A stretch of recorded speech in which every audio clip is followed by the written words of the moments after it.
Good morning, everyone. Welcome to Event Sustainability Live 2023, brought to you by Event Industry News and Evolution Dome. I'm your host, Zach Goodman, and I'm from the DRP Group, who have brought you this stage. And we have an agenda packed full of content for you today. This is our second session on food, and it's making me very hungry. But I'll skip right forward and introduce you to the chair of this panel, Jenna Carter, Head of Marketing from Lime Venue Portfolio Group. Thank you, Zach, and thanks everyone for coming along to this session today. As Zach said, it's the second of two foodie sessions today. It's not quite lunch, but tummies might start to get rumbling towards the end of it. Bit of feedback there. So this is one of three sessions that Lime Venue Portfolio have pulled together today in conjunction with Event Sustainability Live. And the reason that we wanted to get involved in today's panel sessions was really because we've been cheerleading for better events across the industry for probably the last 5 to 10 years, and in particular when it comes to all things food. So Lime Venue Portfolio, for those of you that don't know, is the UK's largest collection of venues, all catered for by global caterer Compass Group. Compass Group have made quite an ambitious but achievable plan to be net zero by 2030. So as you can imagine, being part of that plan, food really is at the heart of everything that we do at Lime Venue Portfolio. We started the conversation probably about 5 years ago around food waste. Some of you might have heard of the hashtag #Foro, and because I'm marketing, I have to get a hashtag in somewhere. But that was to do with the fear of running out, and that conversation was started 5 years ago, but it's as prevalent as it was then today.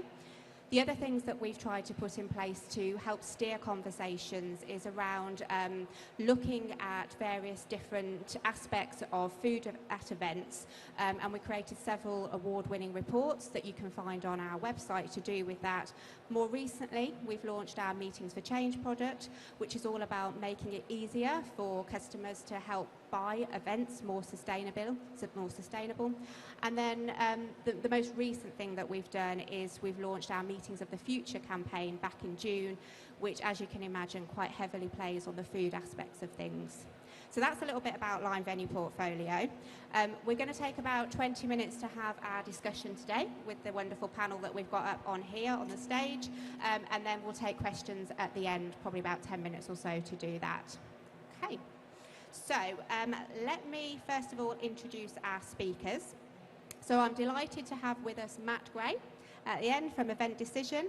So many of you may know Matt, you might have seen him speak previously, and I think it's fair to say that he has probably one of the most contemporary views on sustainability at the moment. So we really wanted to bring him into this conversation today to give us this wider picture about what's happening in the event industry. So thank you, Matt, for joining. We also have Joe Austin. Joe is the Sales Director at Lime Venue Portfolio and is also a board member of the MIA. And she heads up the Sustainability Steering Group for the MIA. And I think it's fair to say sustainability is a real passion of yours, Joe. So thank you for joining. And then finally, I'm pleased to welcome to the stage Sam. Sam Morgan is the Group Executive Chef for the Venues Collection. And these guys have been real trailblazers in the industry. They talking everything from circular kitchen economies through to food waste and sourcing. And Sam has put his chef's whites on for us today, so thank you, Sam. Okay, so let's get started. I'll just do a quick time check. Okay, we're all good. So, Matt, can I start with you? Depends what you're going to ask me, Jenna. So, could you set the scene a little bit for us around how important event food is in the wider event programme?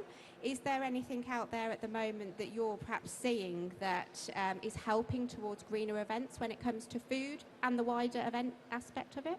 Of course, yeah. I mean, just to take one step back very briefly, Event Decision is one of the market leaders in event sustainability measurement, tracking, and reporting. Some of you know us, I know some of you guys, it's lovely to see you.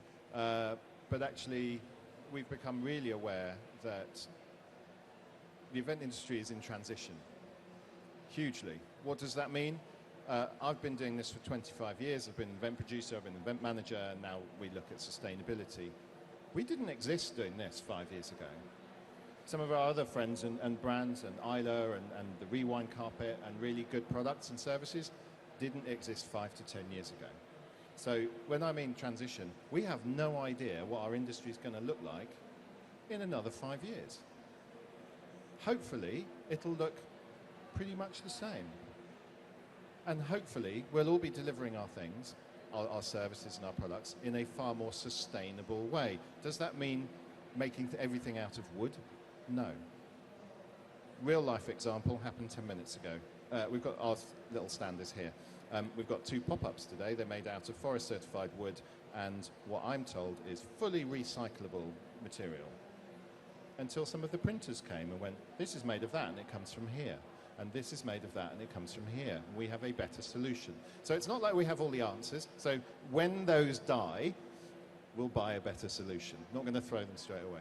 So that's one tiny example from one tiny piece of the massive events industry. So we're all learning this as we go along. So there's a lot to take in. I will get to food. And I do this a lot because we deal in pie charts a lot. When we look at whole event impacts, travel is without doubt the most carbon heavy. We'll see all sorts of statistics, but in reality, all the events we measured in 2022, travel made up 78%, followed by accommodation, then followed by food and beverage. We're now down into single-digit numbers.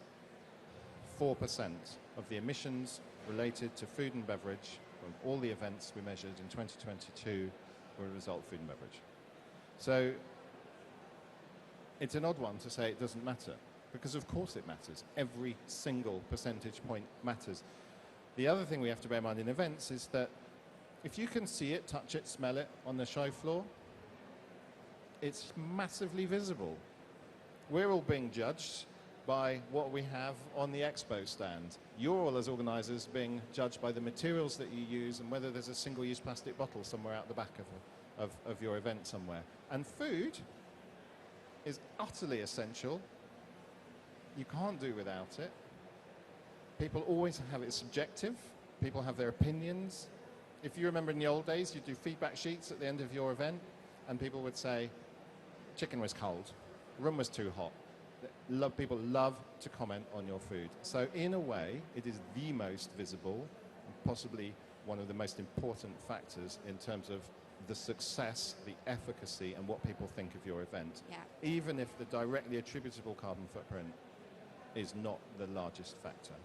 I think Live Venue Portfolio, and Joe, you'll probably be able to jump in on this. I think there was a survey done a couple of years ago around food and the feedback. Could you give us a bit of detail on that? Yeah, absolutely. So at LVP, every couple of years, we actually go out to our customers and we actually ask them for some feedback. And we've been doing this really for 12 years now.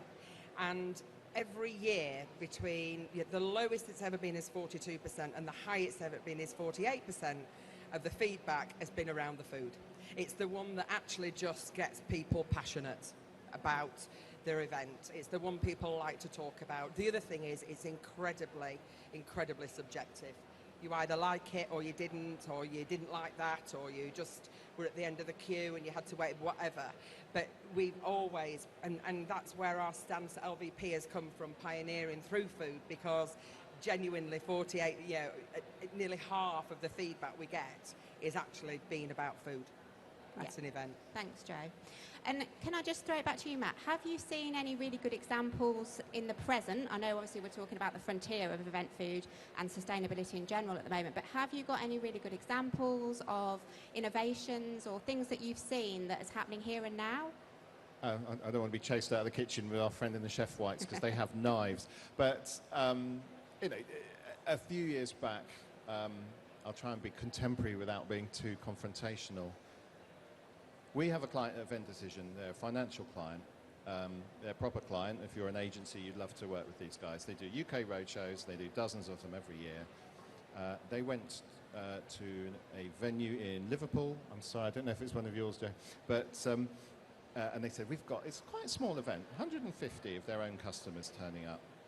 buffet dinner, and the hotel, and they said, and the client said, we like to do something with the food that is left over. So I'm sure we'll be talking about menu choices and seasonality, so let's talk about the waste bit first. We'd like to do something with the food left over. The venue said, it's fine, we're used to doing this. We'll cater for 130. We know how many dropouts there'll be. There won't be any food left over. This client then, actually they used Olio, but there are others, there's City Harvest. You can use Google to find some really good companies and social enterprises that do this stuff. That client, in one event, in one venue, on one night, in one meal, in one city, in one country, multiply up by our whole industry, fed 33 families with children that would not have had a hot meal. They fed people that need food. Why are we not doing? That's all of us, not just us here. Why are we not doing this more? Why is this food going into, I know here we have a wormery, but why is it not going to people who need it? And I think in terms of food, that's one of the biggest things we can do in terms of social benefit of food. Yeah. And I'm sure Joe and our friends will go through how they do it. But please, let's do that, because I spent 20 years delivering events, never even asked where all the food went, and I'm pretty sure it went in the bin. Sam, could you elaborate a little bit more on what you guys are doing at the Venues Collection with that? Yeah, so every food item that we serve, we look to be maximising sustainability, looking at the sourcing of where it comes from, how it's grown, and also the air miles, or not non-air miles now with a ban on air freight within our business, and really assessing what waste is, firstly. Talk about vegetable peelings, for example. We're just about to go into Christmas parties, and everyone, I'm sure, is travelling around the country for Christmas parties. The challenge I have for my chefs is, do we really need to peel a carrot? Do we really need to peel a parsnip? Does it actually add value to leave it as it is, roast it as you ordinarily would? The customer, I would say probably 95 out of 100 wouldn't even notice. We've delivered extra flavour by doing less work and ultimately are more sustainable as a result. So that's just a small aspect of where we look. I think with the food waste, it's looking for an outlet. With conferences, it forms only one part of our business. So a pudding that I serve in my restaurant in the evening, I might trim it up so it's lovely and square so the customer gets a high value product in our restaurant. Those trimmings no longer go in the bin or to the worm farm or to the compost heap. They might get turned into a crumb, they might go through an ice cream, they might form the base of some other pudding that we can do for our conference venue. So it's about looking at small little details for a big impact, and there are hundreds and hundreds of them. It's about working through those. Over the past 2 or 3 years, we've worked through a massive amount. We've got ourselves to a position where we are doing it relatively well, but there's still so much that we could do to challenge it, but also to challenge the delegates as well, and put that at the top of their agenda when they're choosing us as part of their venues. Okay, thank you. If I could just bob in there as well. So what we've also done, and Sam works in one of the divisions that I look after as well in our business, and we've started thanking people for us not having waste. And that means that of a 200 person conference, not everybody is going to get the same choice when they get to the 200th portion in a buffet scenario. Okay, everybody will get incredibly well fed. Everybody will have an element of choice. But actually, we wouldn't do 200 portions of every single item on the buffet station. So rather than actually have lots of this at the end, when the chicken dish is gone, probably 120 portions in, we say thank you to people for helping us. We don't apologise for not having any chicken left. We say thank you for helping us have no food waste today. And I think it's the whole mindset. The biggest challenge, back to the feedback around food, the biggest challenge with all of these lovely initiatives that happen from a venue point of view, a culinary point of view, is actually the communication down to delegation from organiser. Because if you actually are told this is going to happen, you actually are reasonably comfortable about it. It is the same with talking to your delegates about actually we're having a plant-based conference. If they know what's to expect when they get there, they're going to be less aggrieved and less likely to have negative comments around it.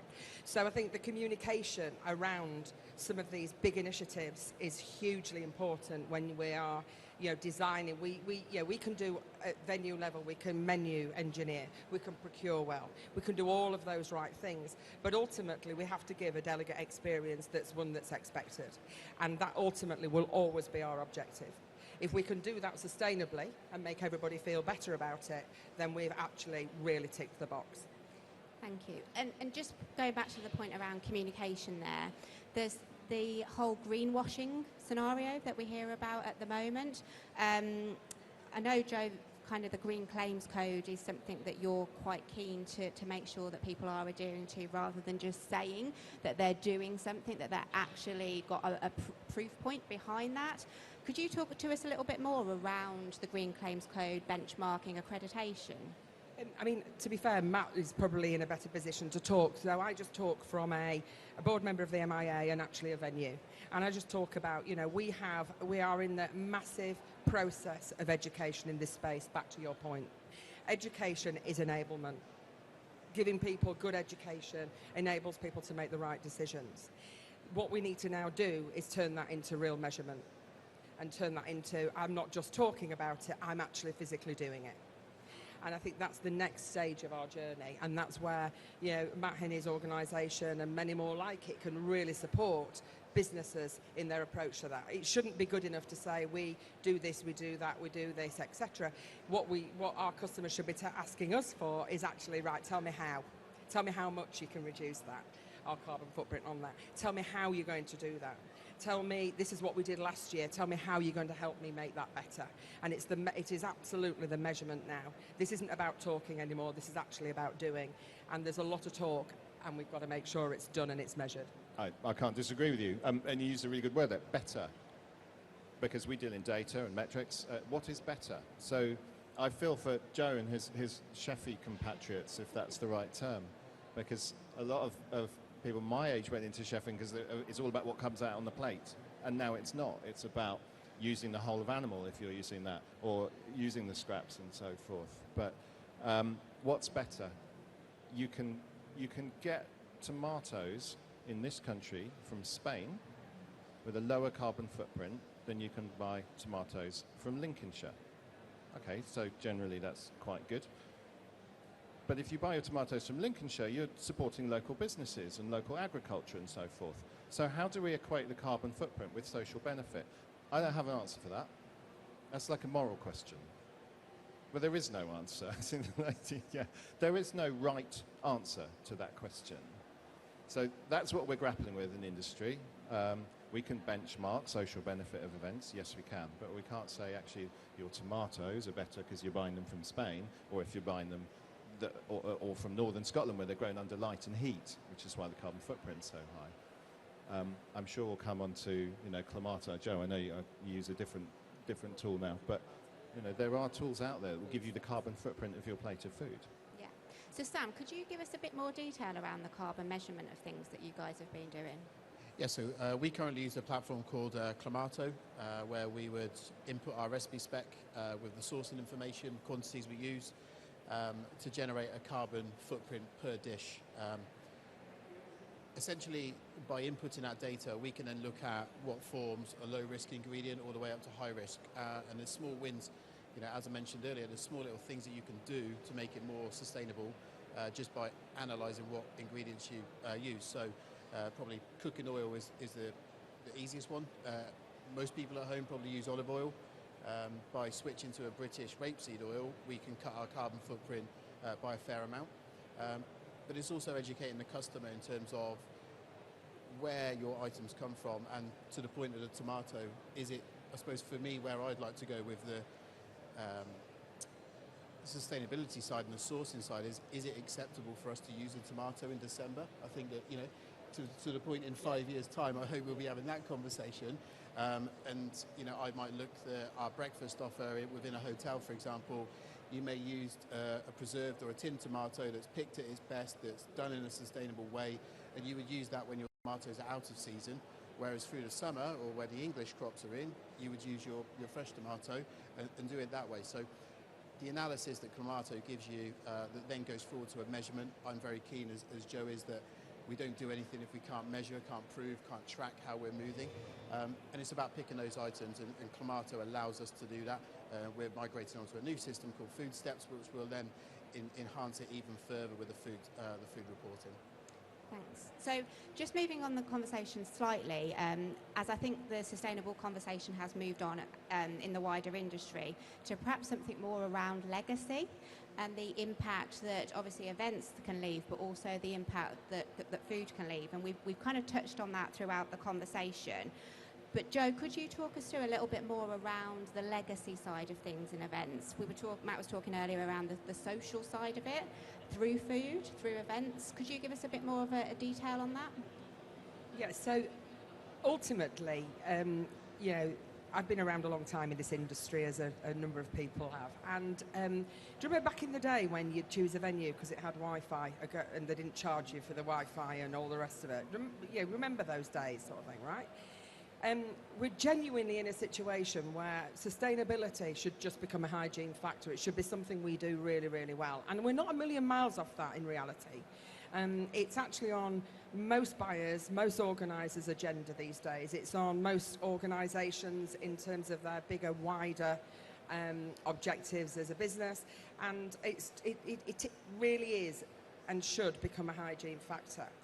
What the legacy of events is linked to sustainability, of course it is, because everything we do is linked to sustainability. And I think it would be fair to say that there is nobody who, you know, the current horrific state of our planet has not impacted over the last year, even if they don't admit it. Food prices have gone up because of it, floods, heat, all these problems. There is actually nobody who hasn't been affected at some point, if we're absolutely honest about it, right? So all of a sudden everybody's talking about it. Legacy of events is actually about how that makes people feel and how that event can make people feel for longer, feel good for longer. And I think the social enterprise part of it, the social aspects about it, the actual doing good, you know, choosing venues that actually have some really great initiatives around their local businesses. You know, I represent an awful lot of sports stadiums. When you choose a sports stadium for your event, you're actually supporting the legacy, yeah, of sport, because the money earned from that event is actually going back to you know, providing sport for kids, grassroots rugby, grassroots football. You know, events like Excel here are all about the local community and actually their contribution within the local community. And they're just very obvious bits, but we don't tend to talk about those when we choose events space and when we choose event venues. And I think that's from a legacy point of view. So I think sustainability absolutely is not going anywhere, and I think it will just, you know, always remain an incredibly high priority. But I think people are looking for a feel-good factor around their events that makes their event last longer, and that's my take on legacy. Yeah, I can agree more, and I think our expectations as humans in society is changing.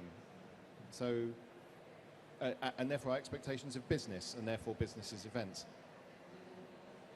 Be brave, if you will. If you've bought a T-shirt in the last year that cost less than £1, stick your hand up. Great, well honesty, done. well done. I suspect that 5 to 10 years ago, the number of hands that gone on will have been far in excess of the one lady who was brave enough to do that. Our expectations, we know the impact of buying a £1 T-shirt, so we choose not to.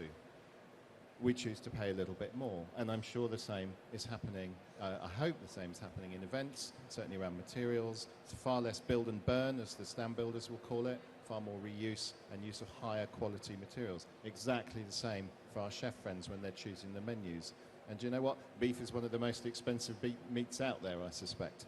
It certainly has the highest environmental impact. So our expectations of the things that we interact, the things we buy, whether it's on an event, whether it's your food, are changing. I saw an advert on the tube yesterday on the way here for, and I can't remember the make, so I can't big them up, but a great big LCD type TV thing, HD million pixel thing, really expensive. And they said, if you're going to buy it, make sure it lasts.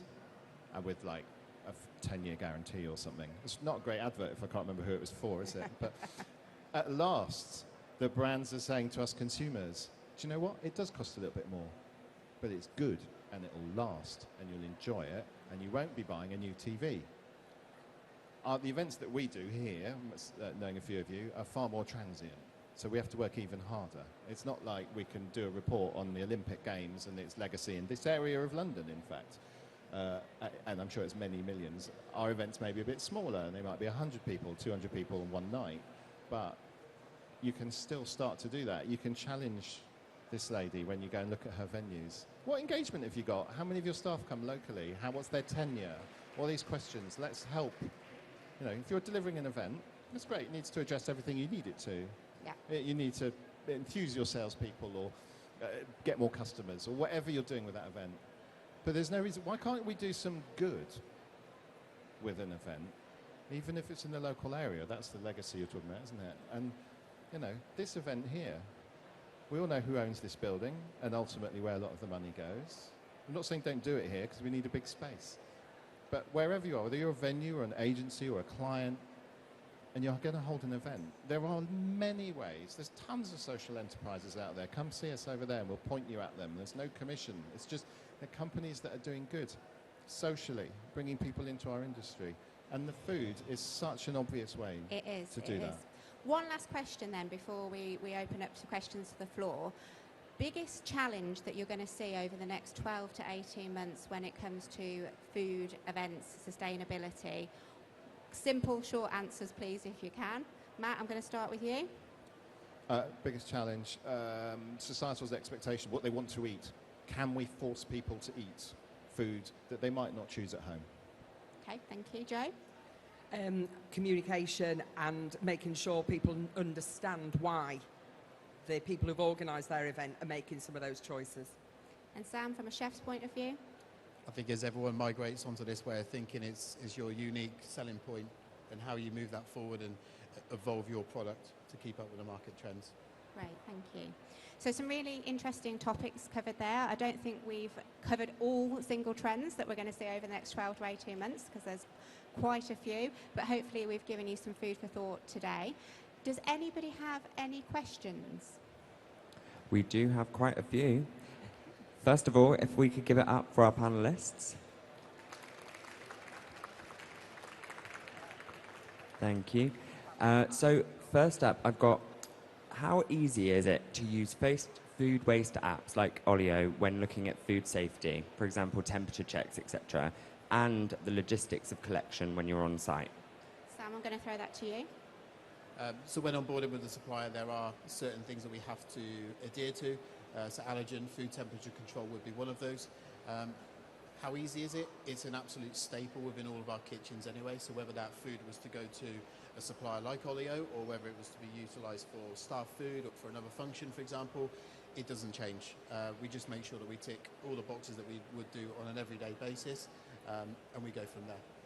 I can't comment on on other companies, but I know Olio turn up with they have an insurance policy. So the second you hand the food over in a suitable quality, the legal liability regarding poisoning people moves to them, away from. So take that to your venues. It can be done.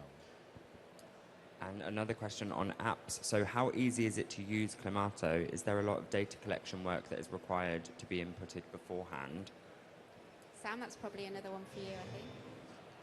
It's about mapping out your products. So Climato has a massive database of products where it is possible to grow it and where it comes from currently. So no, it is a web-based platform. It's very simple to use, but it is about data collection, which they have a massive database already to work from. And working with the supplier, you can engage if you do have a specific product that is made bespoke for you. You can get that detail from your supplier and pass that on to them and get your carbon footprint measurement through there. And I think it's fair to say there's quite a few other apps as well that do that carbon labelling. Food Steps is another one, isn't it? So there's lots to look out for when you're choosing a certain supplier to do your carbon labelling. So really do your research on that. Fab. And do you look after bars, and how have you made them more sustainable? Joe? So in our world, yes, we do, and they have exactly the same process as our food does. So we put food and beverage in the same category. Once again, communication to delegates around products in that space is very new. It's quite innovative in the beverage space, is sustainable beverage, and there are some challenges that go with that. But actually, you know, in my organisation, we are looking at increasing that and making sure that there is options, as is the low and no as well. So, and you know, the food hygiene factor, the food waste things, all of those things are the same, are measured exactly the same in beverage as they are actually in food. So, is it easy? I don't think any of this is easy. It just becomes simply what you do because it's about doing better. So, but with, again, education and enablement, you know, we see results and we measure results in that area too. Amazing, thank you. And what does sourcing local really mean? How many miles and how is that mileage chosen as suitably ambitious? Matt, do you want to take that? It can vary.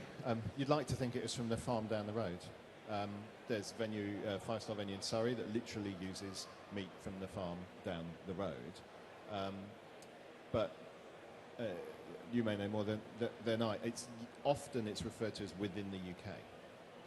Bacon from within the UK or crop from within the UK. I don't think there's a standard definition that we use. But, you know, Danish bacon do a brilliant marketing job, don't they? But there's plenty in this country. So when we, not related to food, but when Event Decision looks at AV supply, we typically look at within a 100-kilometre range of the venue, if that helps think of local. We'd love everything to be hyper local. But the scale of our industry means, and you know, we're quite transactional, and events come and they go really quick, that you can't always spend a week finding Joe Bloggs next door who does service A or B. And it will depend on what the client wants, because don't forget, you know, in my world, when my client wants something, we say, okay, let's try and get that for you. And so, you know, back to this education enablement, we'd like to suggest, I know you'd like this, but actually, have you considered this and the actual impact of actually considering something different? But ultimately, you know, I'm in sales and I'm in the business of making sure my client gets what they want. I'm hoping that through some of our education and some of our communication and some of the great work we're doing, we're actually making them make better decisions. But ultimately, if a customer wants, and we do have that, and you will all, you know, I'm looking around the room, there's a few smiles and a few nods, you know, you've got a client who specifically wants this from there on that day, etc. And so there's, you know, we're sometimes between a rock and a hard place on that, and so we would just try and educate and enable in the right space. And do you have any suggestions to reduce food waste from a live event that keeps within health and safety? Sam or Matt on that I'm one? going to say, talk to the chef and talk to the chef about your menu. Because as he's about to say, some food doesn't translate well into being sent on, and some food does. There's a session later on this afternoon, about 12:20, on food versus tasty versus sustainable. Sam is going to be on that as well, and I think there's going to be some real conversations around the sustainability versus the taste, but also around the quality and what's actually delivered, and actually the impact that it has on a food, so a chef perspective, but also a customer's perspective. So we do hope you can join us for that later as well. This one's interesting. Obviously, we've got the conversation of sustainability high on the agenda in the UK, but this person manages a lot of international events where food wastage and sustainability may not be a priority. Do you have any advice on how to work with those suppliers? Matt? Our experience is we're pretty much at the leading edge of this stuff, believe it or not. We really are. As a group, you know, people coming here, the UK, Europe, then America, and then Asia. I think that's probably as a factor of geography as much as anything else. Very controllable market in the UK, high volume of events. Same in Europe. You get to Asia, there's lots of different, basically lots of different smaller countries in some areas of the world. So it's harder to have a consistent approach. Watch out though, America's woken up. In events, from our perspective, we're only 2 and a bit years old as a company. Until about 8 months ago, we were only measuring stuff in the States via UK agencies or UK brand teams. In the last 6 months, we've onboarded, I think, 20 agencies in the US who are all now saying, oh my God, I can't do the accent. Oh my God, our clients need to know this stuff. So it seems that that needle is starting to bounce a little bit in the absolutely enormous US events market. But yeah, I mean, you know, well done us for the work, and I mean, that's you guys, not just us. Because, yeah, the UK is kind of seen in sustainability terms as the most forward-thinking. And I think on the back of that, I think it would be pick a partner. Pick a partner well, who can actually really support you on that. If you don't know, then choose your partners really well. Because there's lots and lots of really good knowledge out there, and you can't be experts at everything. And on the topic of the US chasing our tails, do you feel like the industry has improved in its approach to sustainable event food, or has it stagnated? I guess within the UK here, how are we doing? I think really well. It's a never-ending journey. To quote Martin Fullard, who may or may not be here, he said, this is a journey that has no end. You can't go, my event's sustainable now, I'm finishing. There's always another bit. So, yeah, I mean, the things that we've discussed here today, we wouldn't have sat here 2-3 years ago and talked about.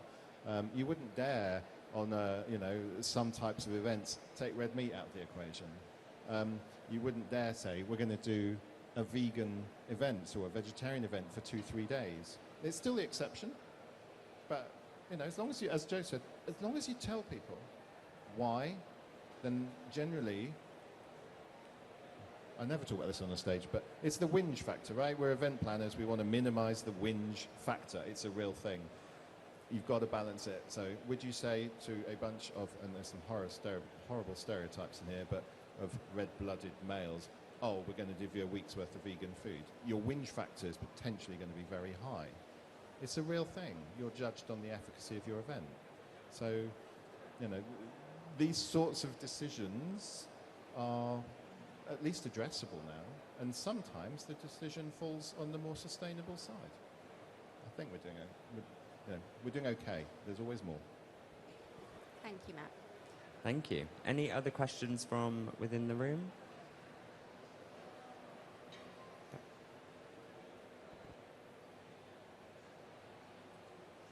Hello, sorry, I already asked the question, but I just wondered if you could elaborate a little bit more. It's in regards to the food wastage.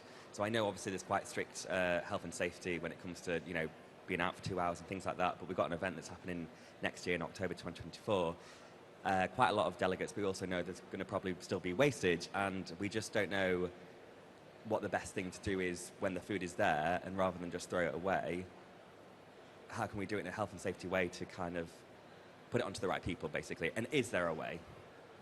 Yes, of course. So the oleo that we spoke about, you can donate your food, but also to Matt's point, the engagement before you even get to your event next year, and understanding, I suppose, challenge the chefs or the operators in the room.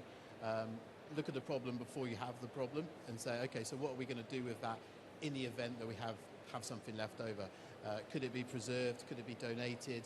There's so many different derivatives that you can look at, but I think it comes into the planning before you get there and engaging with the right stakeholders to ensure that you're mitigating as much risk as possible. And if there is risk at the end of it, you do have an outlet for it to go. Thank you. I've got time for one more question, if anyone has one. No? Okay, if not, one more time, give it up for our panel.